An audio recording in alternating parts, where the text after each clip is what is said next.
வாசிக்கலாம். ஏசாயா தீர்க்கன் எழுதின 30வது அதிகாரம் 18வது வசனம். ஏசாயா தீர்க்கதரிசி 30:18. இந்த மாதத்தில் கர்த்தர் நம்மோடு பேசுகிற வார்த்தை வாசிக்கலாமா? ஆனாலும் உங்களுக்கு இறங்கும்படி கர்த்தர் காத்திருப்பார், உங்கள் மேல் மனதுருக்கும்படி எழுந்திருப்பார். கர்த்தர் நீதி செய்கிற தேவன், அவருக்கு காத்திருக்கிற அனைவரும் வாக்கியவான்கள். அவருக்கு காத்திருக்கிற சபையார் அனைவரும் வாக்கியவான்கள். ஹல்லேலூயா. உட்காரும். கர்த்தரு காத்திருக்கிற நான், கர்த்தரு காத்திருக்கிற நீங்க, இந்த சபை விசுவாசிக்கிற அத்தனை பேரும். ஹல்லேலூயா. ஏன் காத்திருக்க சொல்றாருன்னா, அவருக்கு மட்டும் காத்திருந்தா, கவனிங்க, ஏன் ஆண்டவர் காத்திருக்கும்படி சொல்லுகிறார்? எந்த ஒரு செயலையும் உடனடியா செய்ய முடியாததுனால அல்ல, அவருக்கு எந்த நேரத்திலையும் எப்பொழுதும் அவரால் செய்ய முடியும். நமக்குத்தான் சில ஆயத்தங்கள் வேண்டும். ஆனா கர்த்தர் எப்பொழுதும் எதையும் செய்யக்கூடியவர், எந்த இடத்திலும் எதையும் செய்து முடிக்கிற தேவன். ஒரு வேலையை செய்வதற்கு எனக்கு ஒரு ஆயத்தம் வேணும். எனக்கு ஒரு ஆயத்தம் இருந்தால் தான் அந்த வேலையை நான் செய்ய முடியும். இப்போ இந்த செய்தி உங்களுக்கு கொடுக்கணும்னா, காலையில் நான் டெய்லி விடிய நல்லா தூங்கி எழும்பி காலையில் நல்லா முகத்தை கழுவிட்டு வந்து நின்னா மட்டும் உங்களுக்கு என்ன செய்ய முடியாது. ஆயத்தம் பண்ணணும், கரையம் செலுத்தணும், நேரத்தை கரையம் செலுத்தணும், தூக்கத்தை கரையம் செலுத்தணும், சாப்பாடை கரையம் செலுத்தணும். கரையம் செலுத்தி உட்காந்து ஆயத்தப்பட்டாதான் என்னால் என்ன செய்ய முடியும்? என்னால் உங்க மத்தியில் வந்து இந்த ஊழியத்தை செய்ய முடியும். ஆயத்தம் இல்லாம வந்து நம்ம நிக்கிறதுக்கும் ஆயத்தத்தோடு நிக்கிறதுக்கும் பார்த்தாலே என்ன தெரியும்? வித்தியாசம் தெரியும். அவங்க வாயை திறந்தாலே வித்தியாசம் தெரியும். அதனால எனக்கு ஆயத்தம் தேவை. ஆனா ஆண்டவர் ஒரு காரியத்தை செய்வதற்கு அவருக்கு ஆயத்தம் என்று ஒன்று தேவையில்லை. எந்த இடத்திலையும் யாருக்கும் எதையும் செய்து முடிக்கக்கூடிய வல்லமை பொருந்தின நிரம்பின தேவனைத்தான் நம்ம ஆராதித்துக் கொண்டிருக்கிறோம், விசுவாசிக்கிறவங்க உள்ள இருந்து. அப்ப ஏன் கர்த்தர் அப்படி இருந்தும் எனக்கு காத்திருங்க அப்படின்னு சொல்றாருன்னா, கவனிங்க, எப்ப நீ உலகத்துல எங்க யாருக்கு எவ்வளவு நாள் காத்திருந்தாலும் அது உனக்கு பிரயோஜனம் கிடையாது. ஆனா எனக்கு காத்திருந்தா அது வீண் போகாது, அது வீண் போகாது. கை உயர்த்தி கர்த்தரை ஸ்தோத்திரம் பண்ணுங்க. என்ன போகாது? பக்கத்துல சொல்லுங்க பார்த்து, வீணா போகாது, வீணா போகாது. உன் காத்திருப்பு வீணாய் போகாது. உன் வெயிட்டிங் பீரியட் வேஸ்டிங் பீரியடாய் போகாது. Waiting period is not wasting period. அது வீணாய் போகாது. அது வீணா போகாததுனால நீ எனக்கு காத்துரு. எதுக்கு? அது ஒவ்வொரு நிமிடமும் அது டெபாசிட் பண்ற மாதிரி தானே. அப்புறம் எதுக்கு நீ யோசிக்க? காத்துரு, வீணா போகாது, காத்துரு. அதான் தாவீது சொல்றார் 40:1 சங்கீதம் 40:1, கர்த்தருக்காக பொறுமையுடன் காத்திருந்தேன். அதுக்கு ஒண்ணு தேவைப்படுது. திரி எரியணும்னா அந்த திரி தொடர்ந்து எரியறதுக்கு என்ன வேணும்? என்ன வேணும்? எண்ணெய் வேணும், ஆயில் வேணும். திரி தொடர்ந்து எரியணும்னா என்ன வேணும்? எண்ணெய், ஆயில் வேணும். அந்த ஆயில் இல்லைன்னா திரி என்ன ஆகும்? அணைஞ்சு கரியாயிரும். இங்க இருக்கிற சிலருக்குள்ள என்ன ஆகி போச்சுன்னா, அன்னைக்கு எரிஞ்சிச்சு, இன்னைக்கு கரியாய் போச்சு. உண்மையிலேயே அது உண்மைதான், அணைஞ்சு போச்சு. ஏன் அணைஞ்சு போச்சுன்னா எண்ணெய் இல்ல, ஆயில் இல்லைனாலும் அணைஞ்சு போச்சு. அதே மாதிரிதான் தேவஜனமே, இந்த கர்த்தருக்கு காத்திருக்கணும் அப்படின்னா எனக்கு என்ன வேணும் தெரியுமா? ஆயில். அந்த ஆயில் ஆகிய பொறுமை எனக்கு வேணும். பொறுமை இல்லாம கர்த்தருக்கு காத்திருக்க முடியாது. தாவீது சொல்றாரு, கர்த்தருக்காக பொறுமையோடு காத்திருந்தேன். நேத்து இன்னைக்கு நாளைக்குன்னு சொல்லி இந்தா செய்றேன் அந்தா செய்றேன்னு சொல்லி இழுத்துட்டாரு 14 வருஷம். தாவீது சொல்றாரு 14 வருஷம் இழுத்துட்டாரு. என்ன காடுகள்லயே ஓட விட்டாரு. நான் செஞ்சிருவேன் சாம்பல் என்னமோ நாளைக்கே கொண்டு போய் சிங்காசனத்தில் உட்கார வைக்கிற மாதிரி எல்லாருக்கும் முன்னால வந்து நான் வந்த உடனே எழுமி நின்று தைல கொம்பு எடுத்து என்ன அபிஷேகம் பண்ண உடனே நான் நினைச்சேன் நாளைக்கே கொண்டு போயிடுவாருன்னு. இந்தா இந்தா இந்தா இந்தா இந்தா இந்தா அப்படின்னு இழுத்துக்கிட்டே போயிட்டார். எத்தனை வருஷம்? 14 வருஷம் இழுத்துட்டே போயிட்டார் அப்படின்றார். ஆனாலும் நான் என் பொறுமை என்ன செய்யல, என் திரி அணையல, என் திரி கரியா போகல. ஏன்னா என் திரிக்கு பொறுமையாகிய எண்ணெய் அவர் ஊத்திக்கிட்டே இருந்தார். சிலருக்கு இந்த எண்ணெய் இன்னைக்கு ஊத்த வேண்டி இருக்குது. உங்க முகத்தெல்லாம் பார்த்தா நிறைய பேருக்கு அணைஞ்சு வாரக்கணக்கா மாசக்கணக்கா, சிலருக்கெல்லாம் வருஷக்கணக்கா ஆன மாதிரி இருக்கு. பரிசுத்த ஆவியானவர் இந்த பொறுமை என்னும் எண்ணெயை ஊற்றுவாராக.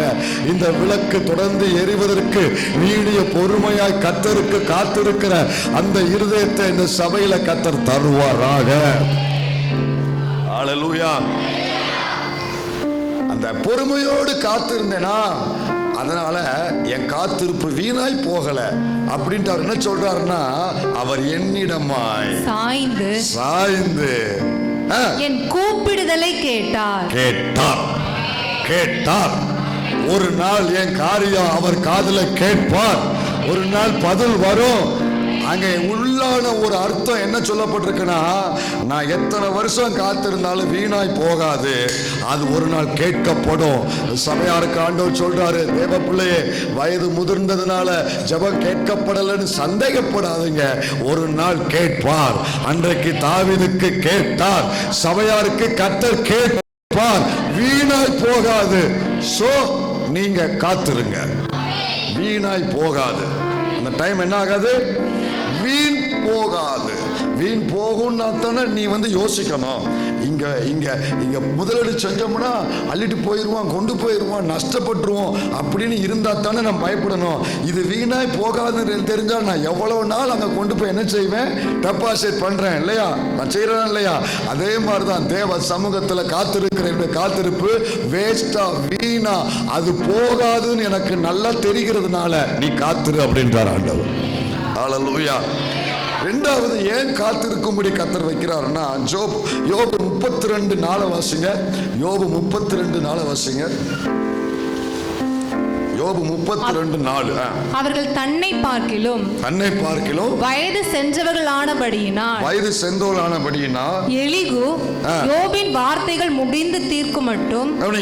Elihu he heard waited to speak அப்படினு இருக்கு. he heard waited to speak. அவன் பேசுகிறதற்காக எலிகு என்ன பண்ணானா, யோபின் வார்த்தைகள் முடிந்து தீரும் மட்டும் காத்திருந்தான். சொல்லுங்க, காத்திருந்தான். ஏன் ஆண்டவர் நம்மை காத்திருக்க வைக்கிறார் சொல்லுகிறார் அப்படின்னா, இந்த காத்திருப்பு எதை வெளிப்படுத்துகிறதுனா, என்னுடைய மெச்சூரிட்டிய, என்னுடைய முதிர்ச்சிய எல்லாரும் கவனிக்கணும். என்னுடைய முதிர்ச்சி இல்லாதவர்களுக்கும் முதிர்ச்சி உள்ளவர்களுக்கும் பெரிய வித்தியாசத்தை உண்டு பண்ணுவது காத்திருக்கிற அனுபவம் மட்டும்தான். இந்த முதிர்ச்சி இல்லாதவங்க இன்னைக்கே கிடைக்கணும், இப்பவே கிடைக்கணும், கேட்ட உடனே நடக்கணும், உடனே செய்யணும் அப்படின்னு நினைப்பாங்க. ஆண்டவர் செப்டம்பர் மாதம் 1ஆம் தேதி ஒரு வாக்குத்தத்தம் கொடுத்தா, இவன் கர்த்தருக்கு டைம் பிக்ஸ் பண்ணுவான். கொடுத்துட்டே 1ஆம் தேதி 30ஆம் தேதிக்குள்ள நிறைவேற்றி முடிக்கணும்ல அப்படின்னு இவன் அவருக்கு டைம் பிக்ஸ் பண்ணுவான். முதிர்ச்சி இல்லாதவர்களால காத்திருக்க முடியாது. ஜனமே கவனி, மெச்சூர் இல்லாதவர்கள், வளர்ச்சி இல்லாதவர்கள், ஆவிக்குரிய வாழ்க்கையில முதிர்ச்சி இல்லாதவர்களால காத்திருக்க முடியாது. உடனே வேணும், உடனே நடக்கணும். யார் அழுவா வீட்டுல? உடனே வேணும். யார் அழுவா? வீட்டுக்காரு. சாப்பாடு வேணும்னு உடனே அழுகிறது யாரு? பிள்ளைய. உடனே வேணும். சில இடங்கள்ல இவங்களும் குழந்தைகளை போல மாறிட்டு தான் இருக்காங்க. இன்னைக்கு வாழ்க்கை வளருங்க போங்க. இப்போ என் செய்தியை கேளுங்க. இப்போ கவனிங்க. பிள்ளைங்க தான் எனக்கு அது வேணும். இப்போ பிள்ளைங்க தான் என்ன செய்வாங்க, எனக்கு அது வேணும் இது வேணும், பார்த்த உடனே பொருளா வாங்கி தரேன்டா தெரியாம அவன் வண்டியில கூட்டு போயிருவோம். அவன் கேட்டதையும் நான் வாங்கி தரேன்னு சொன்னதையும் மறந்து அந்த பக்கம் கூட்டு போயிருவோம். அவன் பார்த்த உடனே வாங்கி தரேன்னு சொன்னீங்களா தாங்க என்ன செய்ய ஆரம்பிப்பான், அழ ஆரம்பிப்பான். அவனால என்ன செய்ய முடியாது, வெயிட் பண்ண முடியாது. பிள்ளைங்களால காத்திருக்கவே முடியாது. வாங்கி தர. நான் அப்படித்தான் சின்ன பிள்ளைக்கு ஒரு முறை எப்பயோ ஏதோ ஒன்று சொல்லிட்டேன். நீ 10 படிக்கும்போது வாங்கி தரேன்ட்டனா அவன் வேகமாக காலண்டர்ல போய் கணக்கு போடுறான். ஏமா 10னா எப்பமா, இன்னைக்கு இந்த தேதி, எத்தனாம் தேதி வரும்போது நான் 10 படிப்பேங்க. அவர் 2வது படிக்கும் பொழுது. நம்ம எப்படி போடுறோம் தெரியுமா? அப்போ பிள்ளைங்களால என்ன செய்ய முடியாது? காத்திருக்க முடியாது. அவர்களுக்கு வளர்ச்சி இல்லை, முதிர்ச்சி இல்லை. அல்ல உடனே வேண்டும் என்று நினைப்பார்கள். நன்றாய் கவனிங்கள். துரதிர்ஷ்டவசமாய் சபைக்குள் அநேக விசுவாசிகளும் இதே போலதான் குழந்தைகளை போல முதிர்ச்சி இல்லாதவர்களாக, வளர்ச்சி இல்லாதவர்களாக, கர்த்தருக்கு காத்திருக்கக்கூடிய அந்த தகுதி, அந்த ஆயத்தம் இருதயத்தில் இல்லாததுனால அவர்கள் உடனே வேண்டும் என்று நினைக்கிறார்கள். தேவ பிள்ளையே, ஒன்றை புரிந்து கொள்ளுங்கள். என் கர்த்தருக்கு தெரியும் இந்த காரியத்தை எந்த வயதில் என் கையில கொடுக்க வேண்டும் என்று. என்னை விட ஆண்டவருக்கு தெரியும், என்னை படைத்தவருக்கு என்னை பற்றி நல்லா தெரியும். எந்த வயதில் உனக்கு இதை கொடுக்க வேண்டும் என்று கர்த்தருக்கு நன்றாய் தெரியும். அவன் விரும்புகிறதுனால என் பிள்ளைக்கு எல்லாத்தையும் நான் கொடுக்க முடியாது. அதை ஹேண்டில் பண்ணக்கூடிய வயசு வந்ததுக்கு அப்புறம் தான் நான் உனக்கு கொடுக்கணும். அவன் பைக்கு விரும்புகிறான், அவன் ஃபோன் விரும்புகிறான், அவன் எல்லாத்தையும் விரும்புகிறான். ஆனால் அதை கையாளக்கூடிய அந்த முதிர்ச்சி அவனுக்கு வந்தால் தான் அவனுக்கு என்ன செய்யணும்? கொடுக்க வேண்டும். அப்படி முதிர்ச்சி வராமல் கொடுத்தா கொடுக்கிறவர்களுக்கு முதிர்ச்சி இல்லை, பெற்றோர்களுக்கு முதிர்ச்சி இல்லை.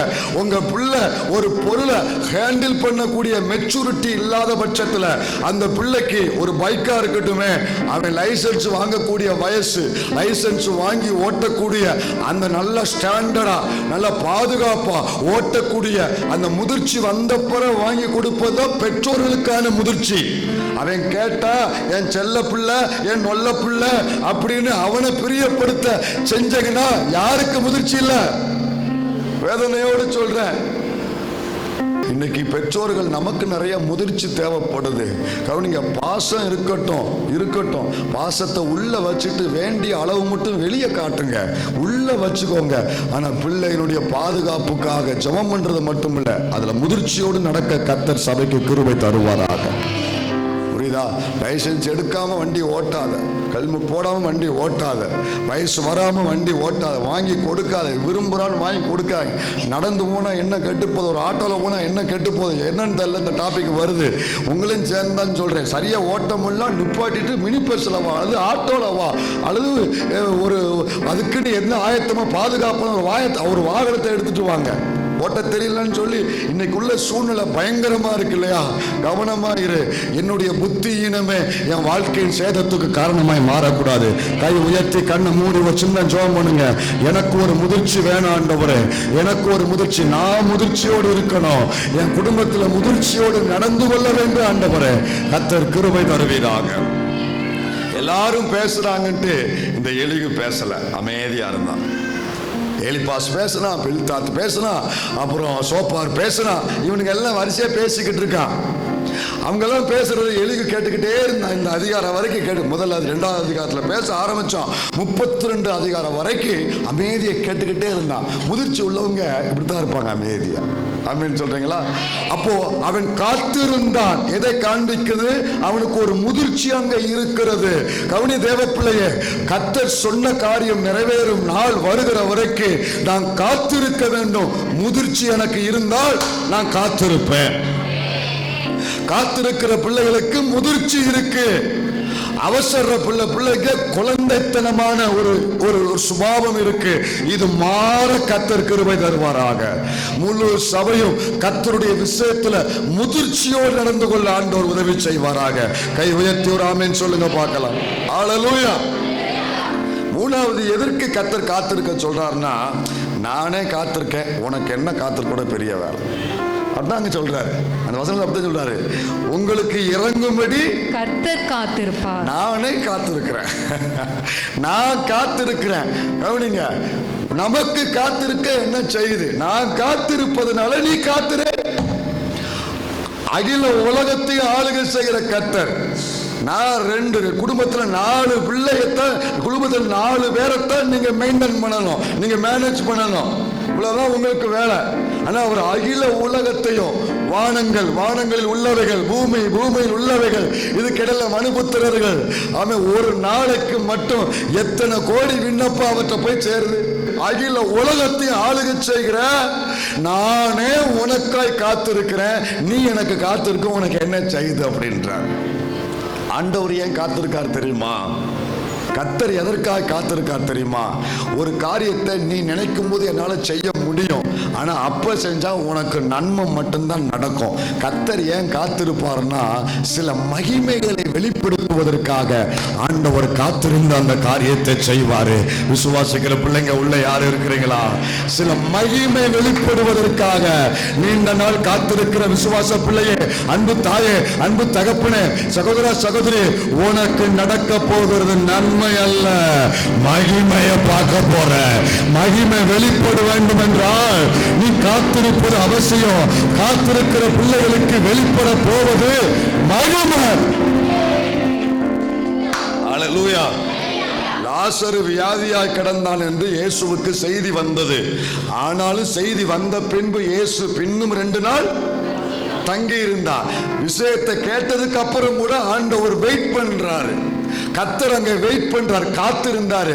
ஏன் காத்திருந்தாருன்னா, அவங்க கூப்பிடும் பொழுது இயேசு போயிருந்தா 10 அற்புதத்துல அல்லது 100 அற்புதத்துல இதுவும் ஒரு அற்புதமா வியாதி குணமாயிருக்கும். That's all.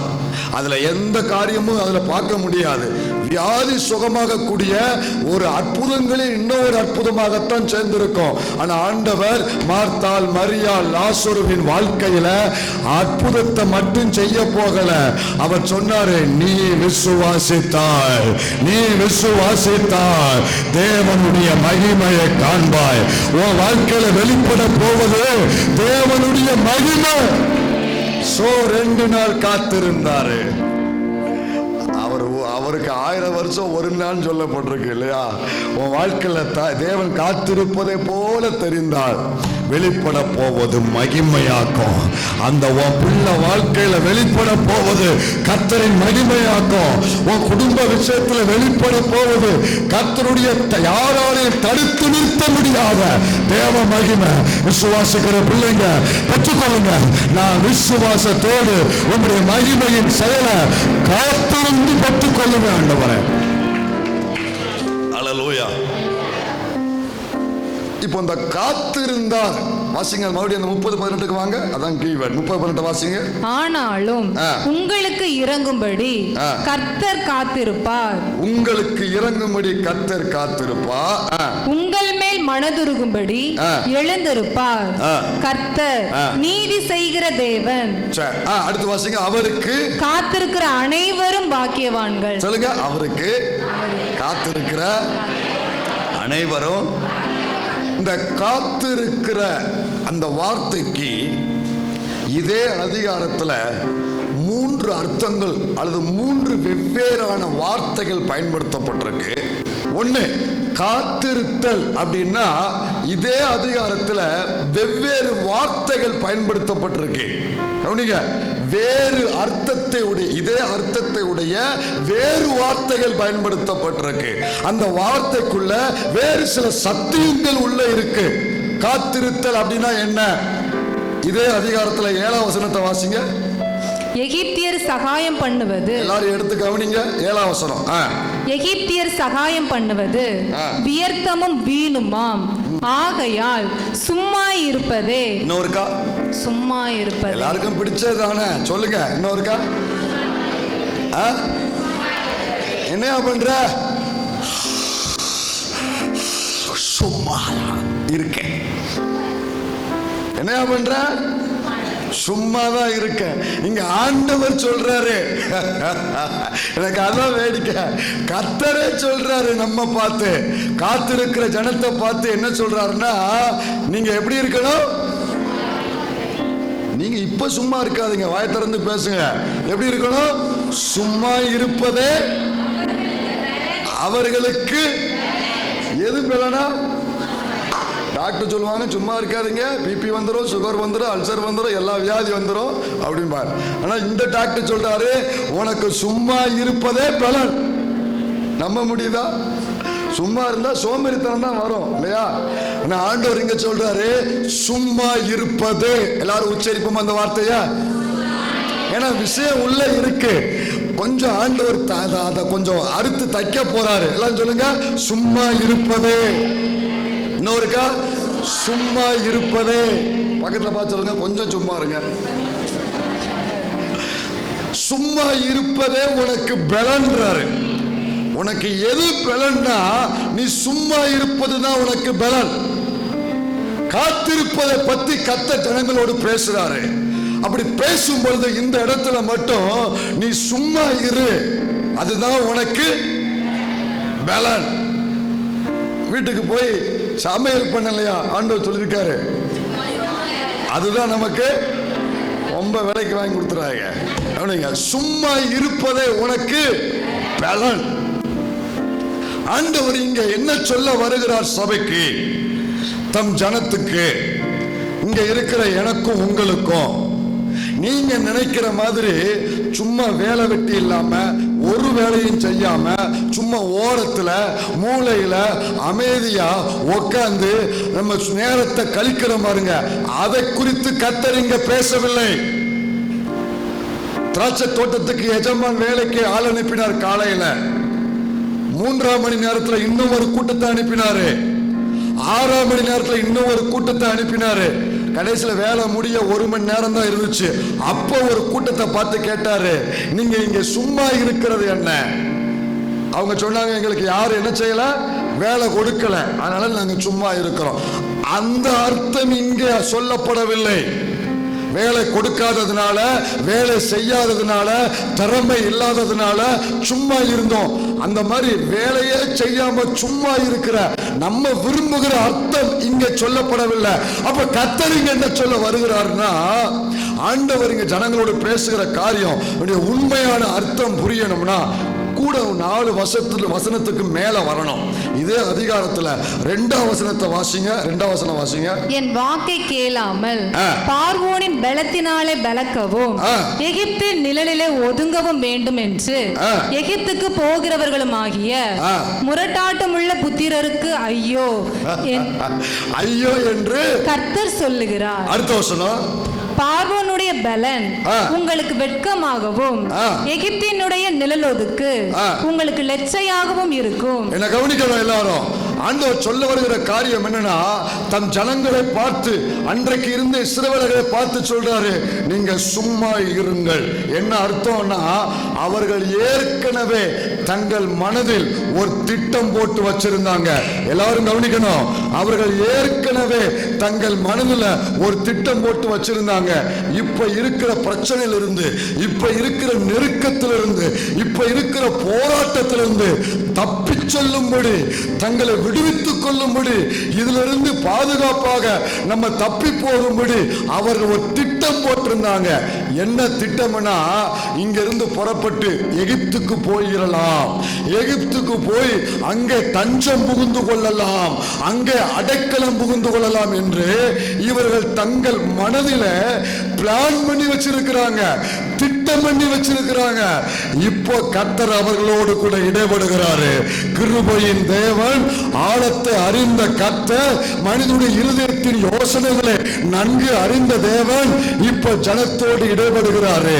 நீ இப்ப இருக்கிற பிரச்சனையிலிருந்து தப்பித்துக் கொள்வதற்காக உனக்குள்ள ஒரு திட்டம் போட்டிருக்கல, உனக்குள்ள ஒரு யோசனை வச்சிருக்கல, எகிப்துக்கு போயிடலாம் சொல்லி ஒரு திட்டம் போட்டிருக்கல, அந்த திட்டத்தை கைவிடு, அந்த திட்டத்தை கைவிடு. ஓ people of God, drops your plan. ஒரு திட்டத்தை கைவிடு, அதை கைவிட்டு சும்மா இரு. அதை கைவிட்டு நீ சும்மா இரு. தப்பித்துக் கொள்ளும்படி எகிப்துக்கு போலாம் நினைக்காத, எகிப்து உனக்கு பாதுகாப்பா இருக்கும் என்று எண்ணாத. எகிப்துக்கு போனா இந்த பிரச்சனையிலிருந்து நாம் பாதுகாப்பா இருக்க இருக்கலாம் என்று எண்ணாத. அந்த எகிப்து உள்ள வருகிற வரைக்கும் உன்னை வரவேற்கும். நீ உள்ள போனதுக்கு அப்புறம் அதே எகிப்து உன்னை அழித்து போடும். சபையே, இங்க யாரோ சிலர் தேவன் விரும்பாத திட்டத்தை மனதில் யோசித்துக் கொண்டிருக்கிற, கர்த்தர் சொல்லாத திட்டத்தை யாரோ சில தேவ பிள்ளை, அது வாலிபரா இருக்கலாம், அது பெரியோரா இருக்கலாம், கர்த்தர் உனக்கு சொல்லவில்லை, கர்த்தர் உனக்கு காண்பிக்கவில்லை. இது கர்த்தர் சித்தம் அல்ல. நீயா உன் யோசனையின்படி மற்றவர்கள் ஆலோசனையை கேட்டு சில திட்டத்தை வகுத்து வச்சிருக்கிற, இப்படி செய்வோம் அப்படி செஞ்சு நம்ம சரி பண்ணிடுவோம் சொல்லி தேவன் விரும்பாத திட்டத்தை உள்ள இருக்கிற யாராலும் போட்டு வைத்திருந்தா, உன்னை நேசிக்கிற கர்த்தர் சொல்றாரு, அந்த திட்டத்தை விட்டுவிடு. அதை விட்டுவிட்டு ஏன் ஏன் சமூகத்து ஏன் பாடத்தில் உன்னை நான் விடுவேன், உன்னை நான் தூக்கி விடுவேன், உன்னை நான் உயர்த்துவேன். உன் திட்டத்தில் போனா அழிஞ்சு போயிட வாழ்க்கை, அழிஞ்சு போயிட வாழ்க்கை. அதை கைவிடு. என் கரத்தை நீ பற்றிக்கோ, என் கரத்தை நீ பற்றிக்கோ. Drops your plan. உன் மாம்ச திட்டத்தை கைவிடு. உன்னுடைய மனுஷிக யோசனைய நீ கைவிடு. எகிப்தின் திட்டத்தை நீ கைவிடு. தம்பி, உனக்கு அது வேண்டாம்ப்பா. நீ யோசித்து வச்சிருக்கிற பாருப்பா, அது வேண்டாம்ப்பா. இன்றைக்கு கர்த்தர் உன் அருகில தம் காயப்பட்ட கரத்தினால உன்னை மார்போடு அடைத்துக் கொள்ளுகிற தேவன் கண்டிப்பதனால உன்னை நியாயம் தீர்க்கிறார் நினைச்சிடாத. ஓ மேல இரக்கம் உள்ள தெய்வம் மறுபடியும் உன்னோடு இடைபெறுகிறார். அதை கைவிடு. கர்த்தர் விரும்பாத திட்டத்தை கைவிட்டு அவர் சமூகத்தில் அமர்ந்திருந்து பாரு. ஹல்லேலூயா. அடிக்கிற அவருடைய கை அரவணைத்து உன் காலத்தை கட்டி உனக்கு மறுபடியும் வாழ்க்கையை கொடுக்க உண்மை உள்ளவர். ஹல்லேலூயா. நீ சும்மா இருப்பதே உனக்கு பலன். மாம்சீக யோசனையை விட்டுட்டு என் சமூகத்தில் அமைதியா இரு. அதுதான் உனக்கு பலன், அதுதான் உனக்கு பலன். வெளியே போகும் பொழுது அது அப்படியே கசக்கி தூர எரிஞ்சிட்டு போ. எகிப்துக்கு போலான்னு சொல்லி யாராயிலும் உள்ள யோசித்து கொண்டு இருந்தீங்கன்னா, தேவ ஜனமே, நீ நினைக்கிற மாதிரி எகிப்து உன்னை வாழ வைக்கிற இடமல்ல, உன்னை அடிமைப்படுத்துகிற இடம். உனக்கு தெரியுமா, அந்த எகிப்துல இருந்து தானே உன்னை வெளியே கொண்டு வந்தாரு. ஒரு நாள்ல மறுபடியும் நீ அங்க போகலாமா? எகிப்தின் நிழல் அது உன்னை பாதுகாக்கிற நிழல் அல்ல, அதை அழித்து போடுகிற நிழல். எகிப்துக்கு போக வேண்டும் என்று மாம்ச ரீதியில உங்க தொழில் காரியமா இருக்கலாம், அல்லது பிள்ளை காரியமா இருக்கலாம், ஏதோ சில மனுஷிக யோசனையை உள்வாங்கி வச்சு இப்படி செஞ்சு சரி பண்ணிடலாம் நினைக்கிறீங்களே, ஆண்டவர் சொல்றாரு, அதை நீ விட்டு. ஏன் ஆலோசனை இல்லாத அந்த காரியத்தை நீ விட்டு என் சமூகத்தில் அமர்ந்திருப்பா. என நான் சொல்லி இருக்கிறேன், எனக்கு காத்திருக்கிறவன் வெட்கப்பட்டு போவது இல்லை, எனக்கு காத்திருக்கிறவன் புது பலம் அடைவா, எனக்கு காத்திருக்கிறவன் பாக்கியவான்கள். ஹல்லேலூயா. அவங்க வேகமா கிளம்புனாங்க. ஆண்டவர் சொன்னாரு, நீ அங்க போனன்னு வையேன், பட்டயம் உன்னை பிடிக்கும், மரணம் உன்னை பிடிக்கும், நீ அங்க போகாத. உன்னை எங்கிருந்து கர்த்தர் கொண்டு வந்தாரோ அங்க திரும்ப போகாத. உன்னை எங்கிருந்து கர்த்தர் விடுவித்து வெளியே கொண்டு உன்னை அங்க திரும்ப நீ போகாத. உனக்கு தெரியுமா, நமக்கு அது மேலதான் ஒரு ஈர்ப்பு எப்போதும் வரும். நமக்கு கர்த்தர் ஆயத்தப்படுத்திருக்கிற மேல் நம்ம கவனம் வராது. நம்ம எதை விட்டு வெளியே வந்தோமோ அது மேலதான் நமக்கு ஈர்ப்பு அதிகமா இருக்கும். இஸ்ரவேலர்களை ஆண்டவர் வெளியே கொண்டு வந்தாரா எகிப்தை விட்டு வெளியே கொண்டு வந்து அவங்கள பார்த்து சொன்ன ஒரு வார்த்தை நான் உங்களுக்கு வாசித்து காமிக்கிறேன். யாத்திராகமம் 14:14. தமிழ்ல அது இப்படி இருக்கு, நான் வேற லாங்குவேஜ்ல வேற டிரான்ஸ்லேஷன் வாசிக்கிறேன். முதல்ல அதை வாசிங்க. யாத்திராகமம் 14:14 வாசிங்க. கர்த்தர் உங்களுக்காக யுத்தம் பண்ணுவார். எல்லாருக்கும் பிடிச்ச வசனம். கர்த்தர் உங்களுக்காக யுத்தம் பண்ணுவார், நீங்க சும்மா இருப்பீர்கள். சொல்லுங்க, நீங்க சும்மா இருப்பீர்கள். இங்க இப்படி எழுதிருக்கு, சும்மா இருப்பீர்கள் இருக்கு. வேற சில மொழியாக்க நான் வாசிக்கிறேன், கவனிங்க.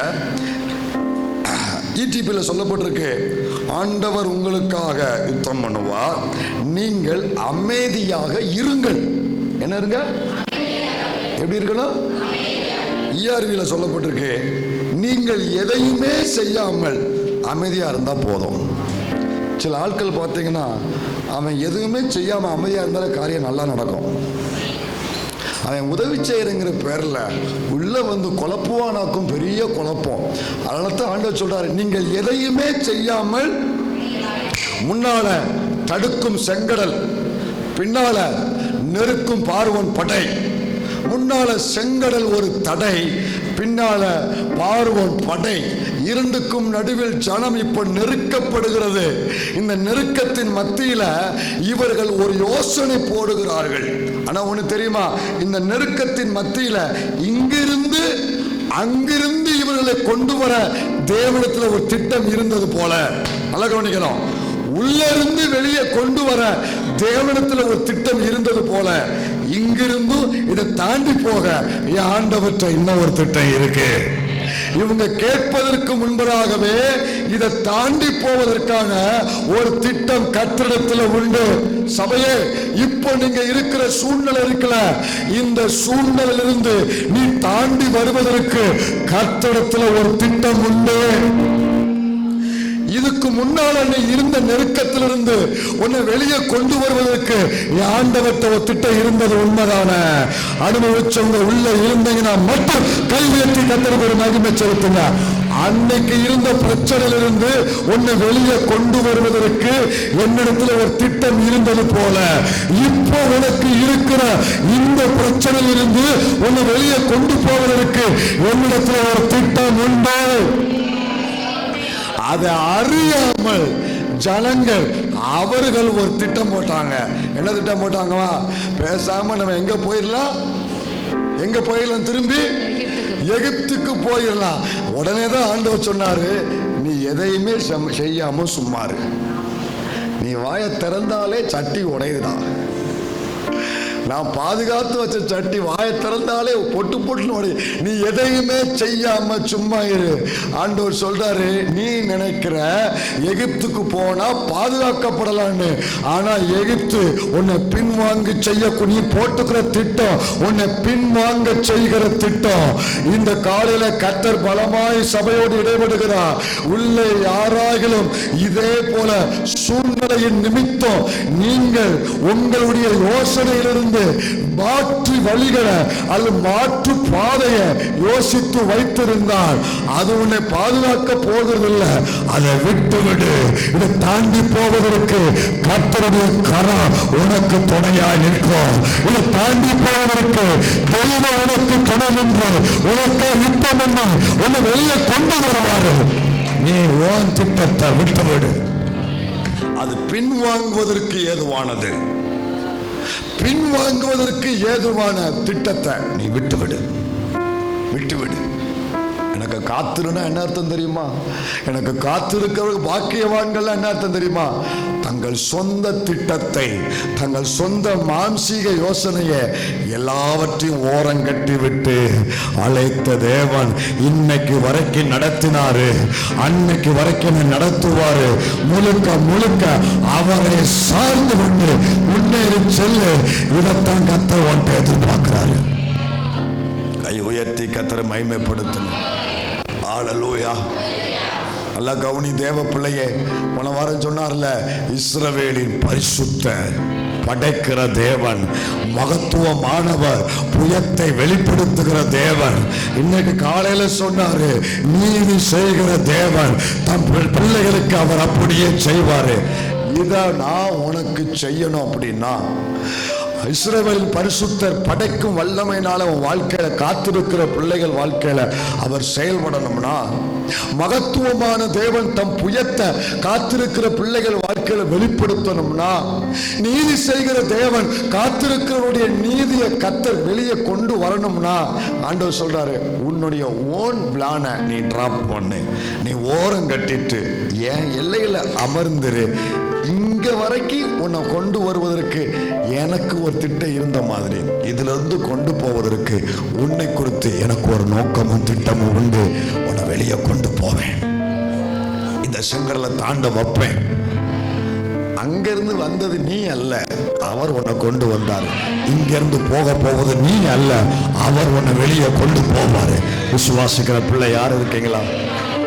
அப்போ நான் என்ன செய்யணும் அப்படின்னா, இந்த காத்திருக்கிற பிள்ளைங்கிட்ட ஆண்டவர் இந்த காரியங்களை எதிர்பார்க்கிற தேவன் என்ன கேட்கிறாருன்னா, ஆலயத்துல தேவாலயத்துல இயேசுவை அங்க விருத்த சேதனம் பண்ண கூட்டு வரும் பொழுது அங்கே ஒரு நபர் இருந்தான். அவனுக்கு பெயர்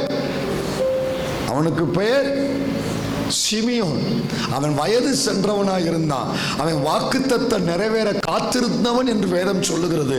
லூக்கா 2:25 வாசித்தீங்கன்னா அங்க ஒரு வார்த்தை சொல்லப்பட்டிருக்கு. 2:25 வாசிங்க. அப்பொழுது சிமியோன் என்னும் பெயர் கொண்ட ஒரு மனுஷன் எருசலேமில் இருந்தான். அவன் நீதியும் தேவபக்தியும் உள்ளவனாயும் இஸ்ரவேலின் ஆறுதல் வர காத்திருக்கிறவனாயும் இருந்தான். அவனுக்கு ஒரு வாக்குத்தத்தம் அவன் மேல தொங்கிக்கிட்டு இருக்கு. மேசியாவை காணாம நீ கண்ணை மூட மாட்ட. ஒரு வாக்குத்தத்தம் கொடுக்கப்பட்டிருக்கு. அந்த வாக்குத்தத்தத்துக்காக அதுதான் அந்த வாக்குத்தத்தம் என்னவா? இஸ்ரவேலின் ஆறுதல் வர. இயேசு கிறிஸ்துவை குறித்து சொல்லப்பட்டிருக்குது. அவர் இஸ்ரவேலின் ஆறுதல். இஸ்ரவேலின் ஆறுதல்னா பழைய ஏற்பாட்டுல நான் உன்னை ஆற்றுவேன் தேற்றுவேன் அந்த அர்த்தம் அல்ல. இங்க சொல்லப்பட்ட ஆறுதல் யார் தெரியுமா? ஆறுதலின் தெய்வமாகிய இயேசு கிறிஸ்து. இஸ்ரவேலின் ஆறுதல் இயேசு மேசியா வர அவன் என்ன செஞ்சுக்கிட்டு இருந்தான்? காத்திருந்தான். சரியா? இப்ப இவன் காத்து கொண்டிருக்கிறவன் இவன் என்ன செஞ்சான் தெரியுமா? கீழே 27 வாசி. அவன் ஆவியின் ஏவுதலினால் தேவாலயத்திலே வந்திருந்தான். போதும். காத்திருக்கிற பிள்ளைங்களுக்கு இது ரொம்ப அவசியம். காத்திருக்கிற பிள்ளைங்க வாழ்க்கையில எப்போ கர்த்தர் சந்திப்பாருன்னு தெரியாது, எப்போ ஆண்டவர் டோரை ஓபன் பண்ணுவாருன்னு தெரியாது, எப்போ அவங்களுக்காக தேவன் செயல்படுவாருன்னு தெரியாது, எது அவருடைய நேரம் தெரியாது. இப்போ வந்து உட்கார்ந்து இருக்கிறீங்களா, இந்த ஆராதனை நேரம் ஏதோ ஒரு சிலருக்கான நேரமா கூட இருக்கலாம் என்று நான் நம்பி பிரசனை பண்ணி கொண்டிருக்கிறேன். அதனால அவன் சொந்தமா நடக்கல, மற்றவங்க பேச்சை கேட்டு நடக்கல. அவன் எப்படி நடந்தான் தெரியுமா? ஆவியின் எல்லாரும் வாயிலிருந்து வரட்டுமே. ஆவியானவர் தனக்கு சொல்லுகிறபடி நடக்கிற மனிதன், ஆவியானவர் தனக்கு சொல்லுகிற பாதையில போகிறவன், ஆவியானவர் சொல்லுகிறபடி கீழ்ப்படிந்து நடக்கிறவன், தானா திட்டம் அமைத்து நடக்கிறவன் அல்ல, ஆவியின் ஏவுதலில் நடக்கிற மனுஷன். யோசித்து பாருங்க.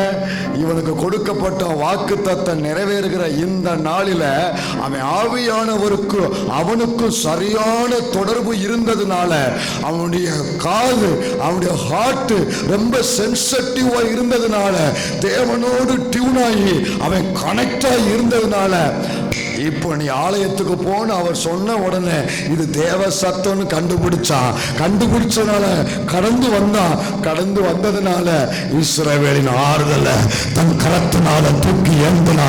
அவனுக்கு கொடுக்கப்பட்ட வாக்குத்தத்தம் அன்றைக்கு நிறைவேறியவர். கைவேட்டி கத்தனை மகிமைப்படுத்தணும் சபை, கைவேட்டி கத்தனை மகிமைப்படுத்தணும் சபை. எத்தனை மாதங்களாய் காத்திருந்தான், எத்தனை வருடமாய் காத்திருந்தான். எப்படி நிறைவேறிச்சு தெரியுமா? நிறைவேறுகிற சமயத்துல ஆவியானவருடைய சத்தத்தை தெளிவாய் கேட்டு ஆவியானவருக்கு கீழ்ப்படிஞ்சு ஆவியானவர் சொல்லுகிறபடி நடந்ததுனால அவனுக்கு கொடுக்கப்பட்ட வாக்கு தந்தம் நிறைவேறுகிறத கண்களால் பார்த்தான். அவன் கொடுக்கப்பட்ட வாக்கு தத்தம் நிறைவேறுவதை அவன் பெற்றுக் கொண்டான். அதனால தான் இயேசுவை குழந்தை பருவத்துல கையில தூக்கும் பாக்கியம் அவனுக்கு கிடைச்சிச்சு. கை அசைத்து ஒரு ஸ்தோத்திரம் பண்ணுங்க பார்க்கலாம். இயேசுவை கையில ஏந்தக்கூடிய பாக்கியம் கிடைச்சிச்சு. ஆவியின் ஏவுதலினால் நடக்கிற மனுஷன் வாக்குத்தத்தம் நிறைவேறுகிறத கண்களால பார்ப்பா. வாலிப தம்பி, தங்கச்சி, அம்மா, அப்பா, சகோதரா, சகோதரி, நீங்களும் நானும் சொந்த யோசனையின்படி வாழக்கூடாது. அவங்க சொன்னாங்க, இவங்க சொன்னாங்க நடக்கக்கூடாது. நமக்குள்ள ஒருவர் இருக்கிறார், பரிசுத்த ஆவியானவர் உள்ளே வாசம் பண்ணுகிறார்ல, அவர் ஏவுதலின்படி இந்த பக்கம் போனா போ, இதை செய்யினா செய், அவர் என்ன சொல்லுகிறாரோ அதன்படி செய்யுங்கள். அவர்கள் காத்திருக்கிற பிள்ளைகள் நிறைவேறுகிறத கண்களால் பார்ப்பாங்க. திடீர்னு ஆலயத்துக்கு போம்பாரு, ஆலயத்துக்கு வா. ஜெபம் பண்ணும் பாரு, ஜெபம் பண்ணு. வேதத்தை திறந்து வாசிப்பாரு, வாசி. அவர்களை போய் சந்திப்பாரு, சந்திங்க. அந்த இடத்துக்கு போங்கம்பாரு. இந்த ஆவியில நடத்தப்படுகிற மனுஷன் இருக்கான் பாருங்க, இவன் உண்மையிலே வாக்கியமா, இவன் நிறைய தீமைக்கு தப்பு வைக்கப்படுவான், இந்த வாழ்க்கை நிறைய நன்மை அவன் பெற்றுக்கொள்ளுவான். காலையில் எழும்பின உடனே ஜெபிக்கிற ஜெபத்துல கூட ஒரு வார்த்தையை கூட்டிக்கோங்க. இன்னைக்கு உங்க சித்தமான இடத்துக்கு என்ன கொண்டு போங்க, உங்க சித்தம் உள்ள இடத்துக்கு நான் போகாதபடி என்ன தடை செய்யுங்க. இந்த ஜெபத்தை செய்ய நீங்க மறக்காதீங்க. அல்லேலூயா, ஆமென் சொல்றீங்களா? ஏன் சொல்றேன்னா, நீங்க பல வருஷமா இங்க இருக்கிற நிறைய பேர் சில காரியத்துக்கு காத்திருக்கிறீங்க. யாருக்கு தெரியும், இந்த மாதமா இருக்கலாம், வருகிற மாசமா இருக்கலாம், இந்த வருஷத்துக்குள்ளே இருக்கலாம். எங்கேயோ ஏதோ ஒரு இடத்துல உங்க காத்திருப்பை நிறைவேற்றும்படி கர்த்தர் திட்டம் பண்ணி வச்சிருக்கிறாரு. ஆண்டவர் அதை செய்யும்படி திட்டம் பண்ணி வச்சிருக்கிறாரு. அதுல நீங்க போய் நின்று அதை பார்க்கணும். அதை பெற்றுக்கொள்ளணும்னா ஆவியின் ஏவுதலில் நடத்தப்படணும். எத்தனை பேர் அர்ப்பணிக்க விரும்புறீங்க? முழங்கால் போடும். உனக்கு வெளிப்பட போறது மகிமை, தேவ மகிமை. ஆமை விசுவாசித்தால், காத்திருந்து விசுவாசித்தால் வெளிப்படுவது மகிமை. சிலர் நீண்ட காலம் காத்திருக்கிற பிள்ளையே, மகிமை வெளிப்பட போகிறது. உனக்குள்ள மகிமை, உங்கள் மூல மகிமை வெளிப்பட போகிறது. ஆண்டவரை பார்த்து சொல்லுங்க, வேண்டாம் ஆண்டவரே, எகிப்தின் திட்டம் எனக்கு வேண்டாம். சொல்ல விரும்புற பிள்ளைங்க அப்படியே உங்க கையை மேல, வாலிப பிள்ளைங்களே, வாலிப பிள்ளைய கையை மேல உயர்த்தி சொல்லு, எகிப்தின் திட்டம் எனக்கு வேண்டாம். அல்லேலூயா, அல்லேலூயா சொல்லுங்க. drop my plan, நான் இப்ப டிராப் பண்றேன். ஆமா, எகிப்தின் திட்டத்தை கைவிடுகிறேன். கர்த்தர் விரும்பாத திட்டத்தை கைவிடுகிறேன். தேவன் சொல்லாத திட்டத்தை கைவிடுகிறேன். கர்த்தரின் கையை நான் பிடித்துக் கொள்ளுகிறேன். எகிப்திலிருந்து வெளியே கொண்டு வந்த ஓங்கிய புயல், பலத்த கரம் செங்கடலை விட்டு என்னை தாண்ட செய்யும். அவர் கரம் இந்த சூழ்நிலையை விட்டு என்னை வெளியே கொண்டு வரும், வெளியே கொண்டு வரும். பிள்ளையே, இந்த செங்கடல் இதுக்கு அதுக்கு நடுவுல உன்னை நெருக்கி போடுவதற்கு அல்ல. உன்னை வெளியே கொண்டு வந்த போல இங்க இருந்து நான் வெளியே கொண்டு போக முடியும். ஆனா கொண்டு போறதுக்கு முன்னால அவன் பார்க்கணும், நான் உனக்கு துணை நிற்கிறத. அவன் பார்க்கணும், நான் உனக்கு துணை நிற்கிறேன். சோ இது ரெண்டுக்கு இடையில, இந்த ராஜ்யத்தியான பாதையில, இந்த நெருக்கத்தின் சூழ்நிலையில கர்த்தருக்கு ஒரு நோக்கம் உண்டு, ஆண்டவருக்கு ஒரு திட்டம் உண்டு. அதுவரை காத்திருப்பேன்பா, உங்க எல்லையில அமர்ந்து காத்திருப்பேன்பா, உங்க சமூகத்துக்குள்ள அமர்ந்து காத்திருப்பேன்பா. உண்மையா ஒப்பு கொடுக்கிற பிள்ளைகளை ஆசீர்வதி. தொடர்ந்துங்களே வழி நடத்தும் மகிமைப்படும். இயேசுவின் நாமத்தில் ஜெபிக்கிறோம் நல்ல பிதாவே.